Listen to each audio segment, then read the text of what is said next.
You're watching I-24 News. I'm Eli Roberts in Tel Aviv with the top stories at this hour. It is back to normal on Israel's border with Gaza. A ceasefire not officially in effect, but back to routine, according to the Israeli military. That term, routine, is key because it sheds light onto just what everyone involved is thinking. Just a short time ago, Israeli Prime Minister Benjamin Netanyahu saying it may be calm at this hour, but there's only a ceasefire in place if Hamas agrees to stop sending flaming kites and balloons into Israel. The current lull says nothing about the kites. It has been a rough 24 hours for people on both the Israeli and Gaza side of the border. Hamas launching more than 100 rockets and mortars into southern Israel throughout the day on Saturday. And in the Gaza Strip, the Israeli military striking Hamas military posts. An earlier ceasefire supposedly happening overnight, only to be interrupted with 2 rocket alerts sounding in Israel's Eshkol region just after 1 o'clock in the morning. The Israeli military striking back overnight at the launching pads where those rockets came from in the Gaza Strip. On Saturday, the Israeli military striking at least 40 Hamas military targets in the Gaza Strip, even hitting a mid-level Hamas military compound. All as Hamas rockets continue to fly throughout the day. And just a short time ago, our senior defense correspondent Shai Ben-Ari filed this report from the border between Israel and Gaza. Right, guys, we're here very close to the Israel-Gaza border. I want to give you a sense of what's happening here behind me. You can see flames burning there in the background, and already fire crews have arrived here on the scene to try and put it out. They're in the process of that as we speak here. This is one of those fires caused by those flaming balloons, which continue to be launched from the Gaza Strip into Israeli territory. This is the second fire that we have noticed in this very area today. And this is very significant because if you take into account that the Israeli strikes that were launched over the weekend, beginning on Friday night, those strikes were launched with the intention to finally put an end to exactly this phenomenon. Basically, it was meant to send a message to Hamas that they have to stop sending over these flaming balloons and flaming kites that cause these fires, because this has been happening, of course, for several weeks and even months, really, with the massive damage done to agricultural lands, of course, in this area. In the Israel-Gaza border, you're talking about thousands of dollars in damage to the families and farmers who really depend on these fields to make a living, of course. It seems that this activity has resumed despite the Israeli military action happening over the weekend. Of course, we saw as a result of that also multiple rounds of rockets and mortars launched into Israel. But really, the intention was to put an end to these fires being started in Israeli territory. It seems that that has not happened, and these fires have resumed. We don't know exactly if it will resume on the scale that we saw last week, where there were still some 15, 20 incidents like this per day. The day is still young today. We'll have to see about that, but we will, of course, keep you updated. And that was Shai Ben-Ari reporting for us from Israel's border with Gaza. Shai, thank you. A family from the southern Israeli town of Sderot all being treated together for their injuries today. The 3 injured on Saturday by shrapnel from a Hamas rocket. The rocket striking their home head-on. A 52-year-old who was inside suffering moderate wounds after being hit in the chest by shrapnel. 2 mortars hit the town also, one hitting that family's house and the other landing in the courtyard of a synagogue. No one was injured in that incident. Just ahead of President Trump's first summit with Russian President Vladimir Putin, Palestinian Authority President Mahmoud Abbas sitting down face-to-face with the Russian leader on his home turf in Moscow. The leaders reportedly talking about U.S. policy in the region, specifically the U.S. embassy move from Tel Aviv to Jerusalem. Abbas also reportedly telling Putin that the big problem that the Palestinian Authority faces right now is Israeli settlement building in the West Bank.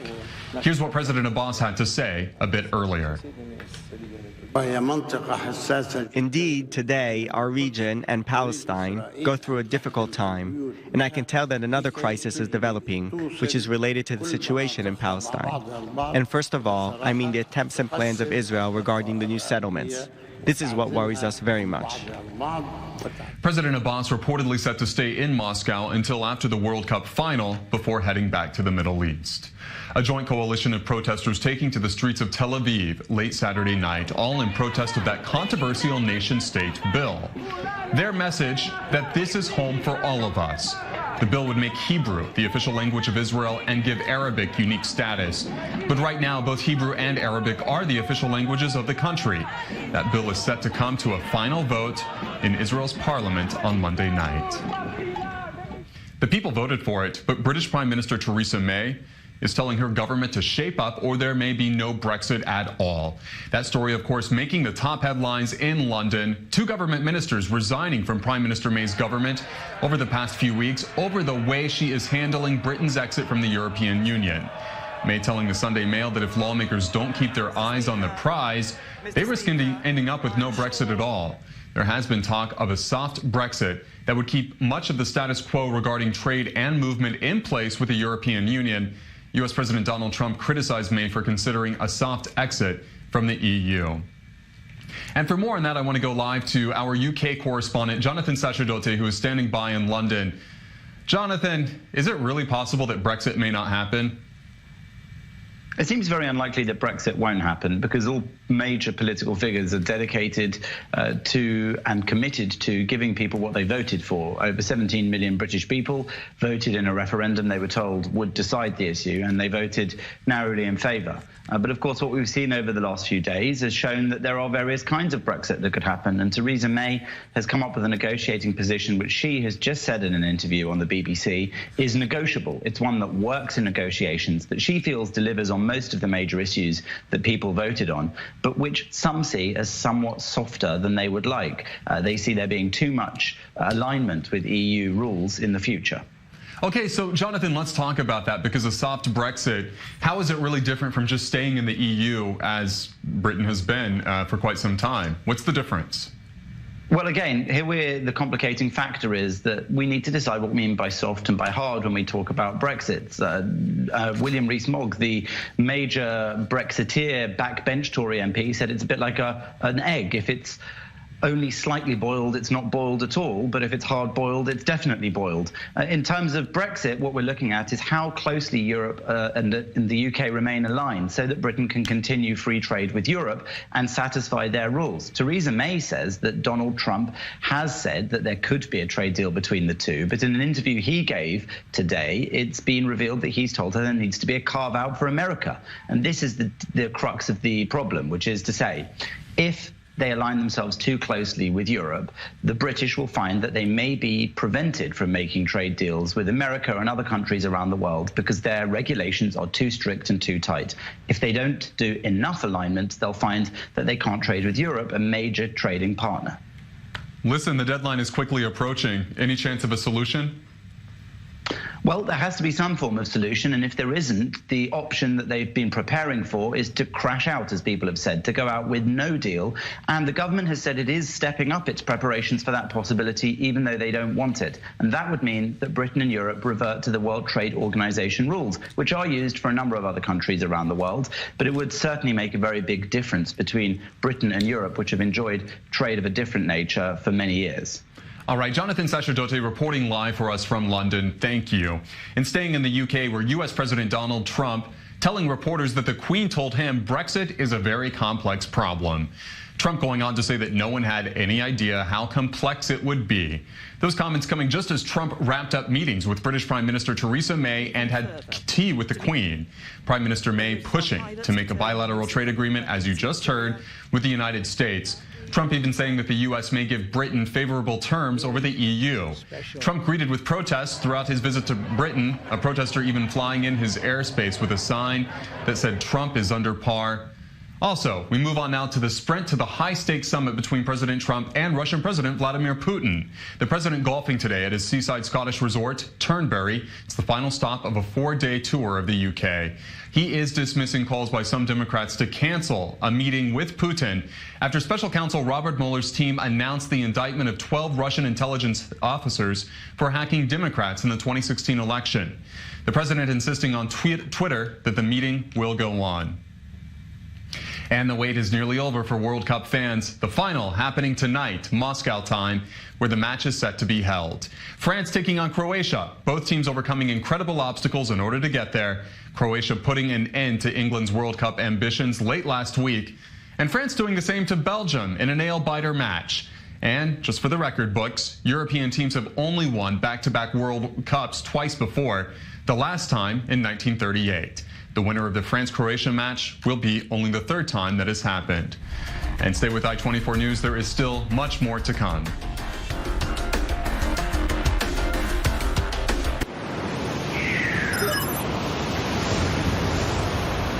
Americans have simply lost trust in news media. What happened to the news? All I get is a daily serving of lies. Do your job and just tell me the news. I am overloaded with news that is useless. Give me the facts. Let me sort it. Where's the integrity? Why is the news so quiet? I will never trust the media.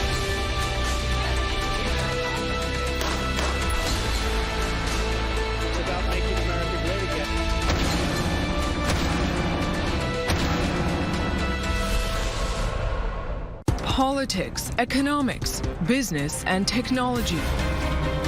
Get the real news and the real insight about what's happening around the world. Michelle McCory breaks down the top stories of the day from the Middle East to the U.S. Weeknights beginning at 7 p.m. Eastern.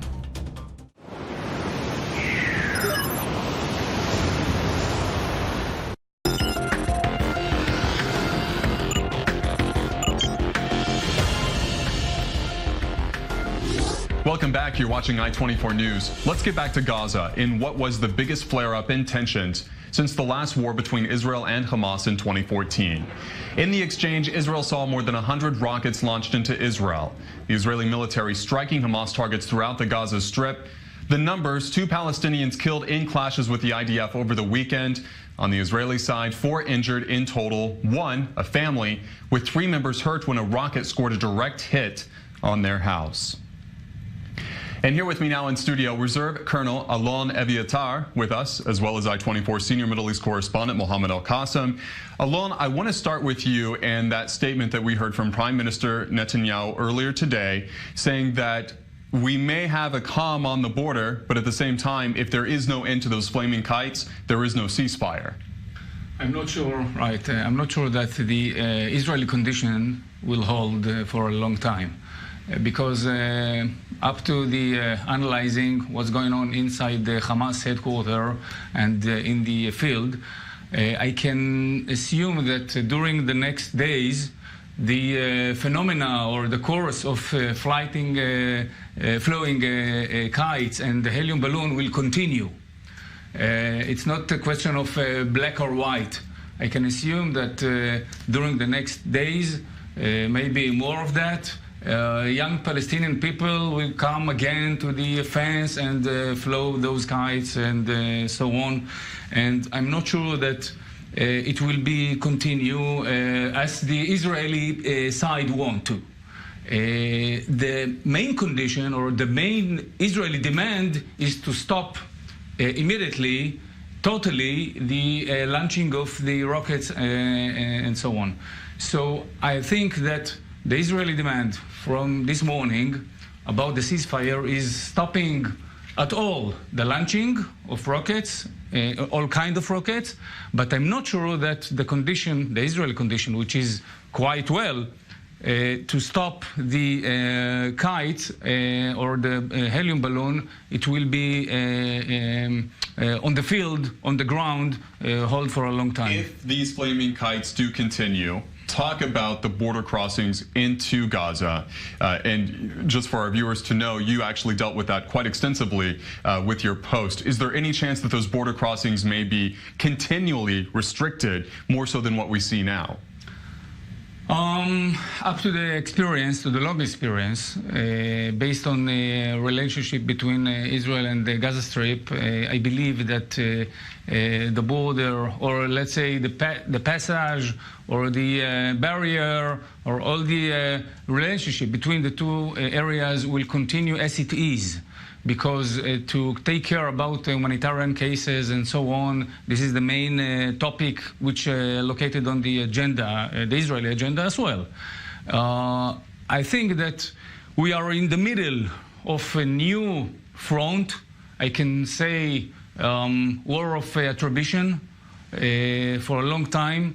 And I don't see any huge change during the next future between us and the Hamas, unless we shall hear about a new program coming from Egypt or America. Okay. And I do want to talk about Egypt specifically, because Mohammed, we have word that the UN Special Envoy is going to be making a visit to Gaza after having been in Cairo, trying to restart those reconciliation talks. What do we expect could come from the visit to Gaza? Well, Nikolai Miladinov, he's already in Gaza. He entered through the air checkpoint earlier this morning, and he is meeting with Hamas officials and other Palestinian officials in the Gaza Strip. And there are reports that maybe he is talking about ways to extend and make the truce that's been re-signed again, if that's the correct word. I mean, this is a truce that we're talking about that has been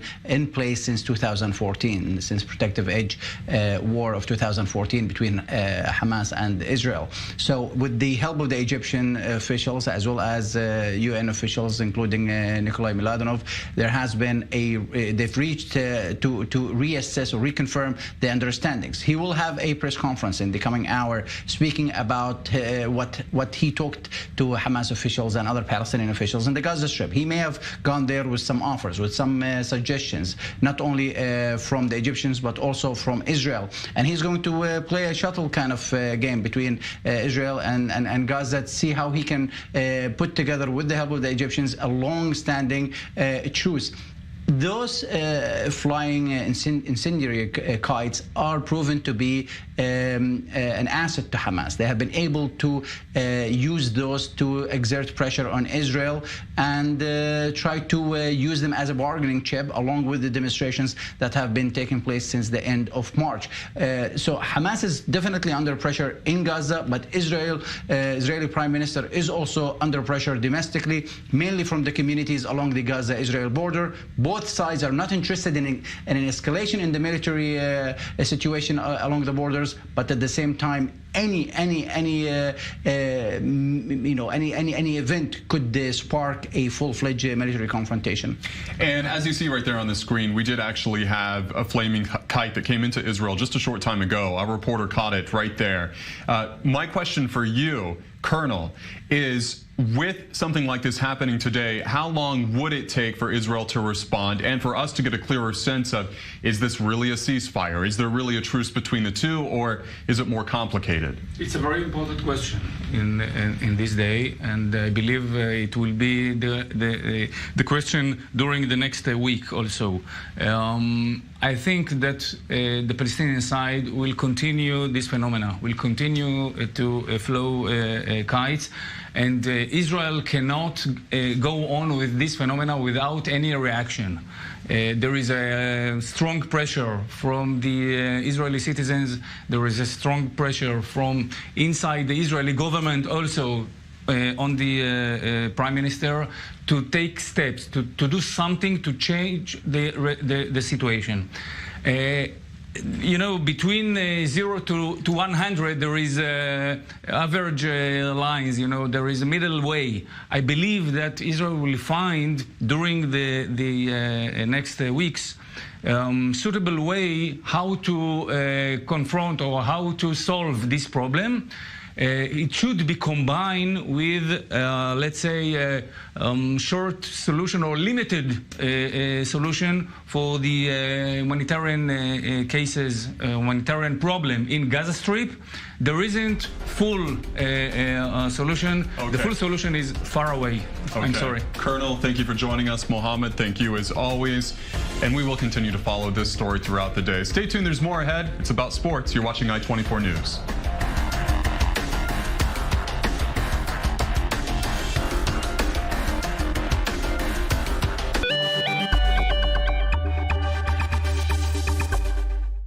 Coffee, honey? Roku Express. Now 500,000 movies and TV episodes? This is the ultimate streaming adventure.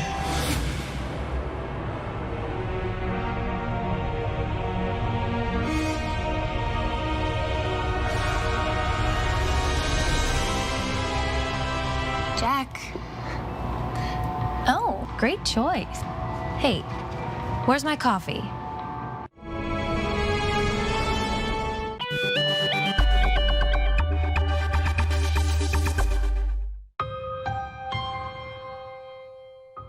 It is easy to have misconceptions about the Middle East. Quand on vient faire son métier de reporter ici, c'est pas pour faire de la figuration. On évolue dans une région sensible où chaque mot compte. It would be easy to settle for just one point of view. يهمني أمر تعدد الثقافات. I've always seen this sort of misunderstanding of this region.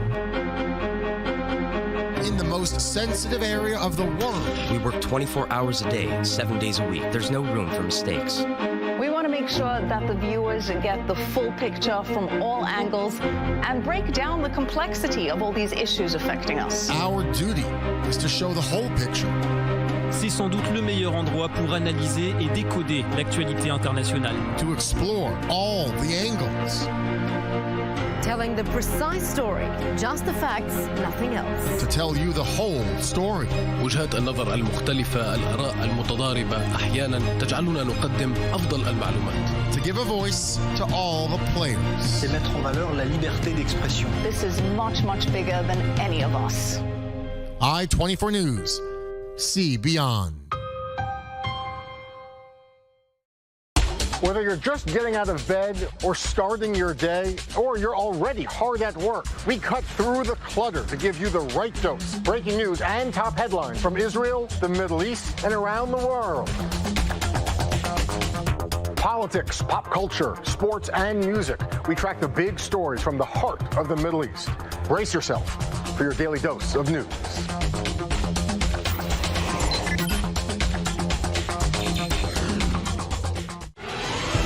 What you need to know, the news, fast and to the point, and the in-depth interviews that will keep you in your seat from the people that you trust. I-24 News presents The New Rundown. Co-hosted by Nurit Ben and Kalev Ben David. Only on I-24 News.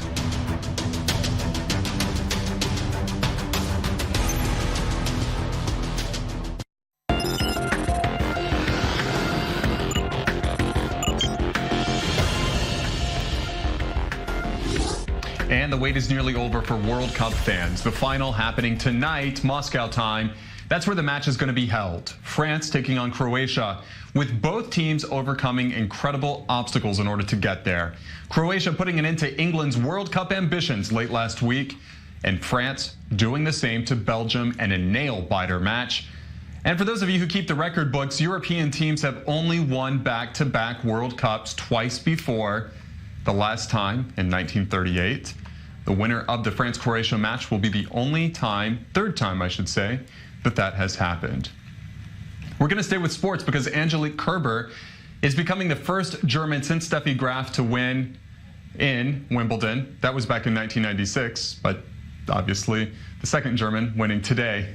And it was a shocker. She beat Serena Williams safe and sound 6-3, 6-3. Williams playing just 10 months after what turned out to be a very complicated pregnancy. The seven-time winner saying she was just happy to be back on the court. It was a great opportunity for me. You know, I didn't know a couple of months ago where I was, where I would be, how I would do, how I would, be able to come back. It was such a long way to see light at the end of the road, kind of. And so I think these 2 weeks have really showed me that, okay, I can compete. Obviously, I can compete for the long run in a Grand Slam. To be honest, I was quite nervous before the match, but I was trying to told myself, go out there and play your best match, because I know that against Serena I have to play my best tennis, especially in the important moments. And, I was trying just being aggressive, and when I have the chance going for it, because I know that she served well and that I have to move good, moving her as well. And I-24's Guy Azrael is here after having watched that match. And listen, you just heard Angelique say that when she plays against Serena, she has to be at her best. They've got a lot of drama, a lot of history. Everyone who plays Serena Williams has to be at his best if he wants any chance of winning. So this is definitely a great achievement for Angelique, but I think just as great of a story for Serena, because as you said, just 10 months after giving birth, that is unprecedented in women's tennis and in women's sport in general. And remember, Serena coming to this tournament ranked 181 in the world. So I don't think that even Serena, with all her experience, expected to reach this final. So that was great of her, but she hates losing. And she did, because Angelique gave a fantastic match, moved Serena around, hit the ball very aggressively, and very deservedly won the match. What's the best surface for Serena? Grass, clay, what does she like to be on? And did that possibly play a factor in this? Yeah, well, Serena won Wimbledon 7 times. This is her 10th Wimbledon final, so that's definitely her favorite court. So she likes grass. Absolutely. And she felt at home there, but it just wasn't good enough at this particular day. Serena perhaps a little bit sluggish, a little bit slower than usual, and that's expected after 10 months off court. And she's going to be back next year, right? Well, she'll be back at the US Open. That's coming up in just a month, and I'm sure she's dying to break the record of Grand Slams. She's holding 23 right now. She wants to reach 24. And equal Margaret Court with the highest numbers of Grand Slam won. I doubt that she would retire before she reaches this feat. Guy, I didn't talk about the men. I wanted to leave something for you. So, give us the rundown. Well, Novak Djokovic, 12-time Grand Slam winner, faces Kevin Anderson of South Africa, a man who never won a Grand Slam, only reached one final in his career. The chances are favoring Djokovic. But remember, Anderson beat Roger Federer, the ultimate winner of Wimbledon, on his way to the final, so he's looking in great form. Djokovic had a really tough match against Nadal yesterday in his semifinals. Both of them looking pretty fatigued coming into this final, and we will see who comes fresher and can get the title today.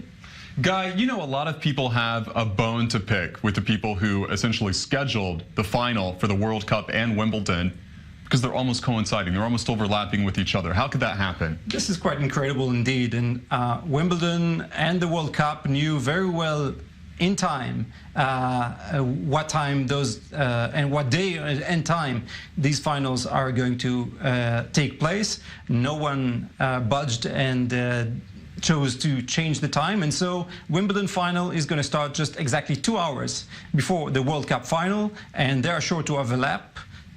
Sports fans have a busy day ahead, and they will have to choose. Yeah, well, you know, at least England didn't win. I guess that's the bright side for the people who are watching. Much more complicated indeed. A lot more complicated. All right, Guy Israel, thank you so much for that. And thank you for watching I-24 News.